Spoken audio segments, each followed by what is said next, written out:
Ko sola 2025. gads zivīm? Darbs. Tavs radošums un intuīcija palīdzēs veiksmīgi atrisināt sarežģītas situācijas darbā. Iespējama karjeras izaugsme, īpaši jomās, kas saistīts ar mākslu un psiholoģiju. Veselība.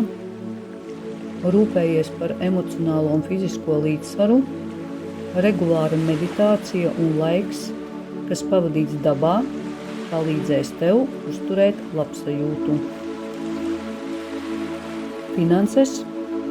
Gads būs stabils, bet uzmanīgi plāno izdevumus. Izvairies no impulsīviem tēriņiem un fokusējies uz ilgtermiņa mērķiem.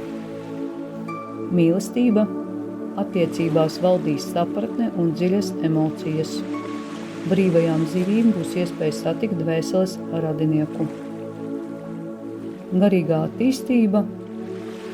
Pievērsies pašizziņai un garīgām praksēm, lai padziļinātu savu intuīciju un dvēseles izaugsmi.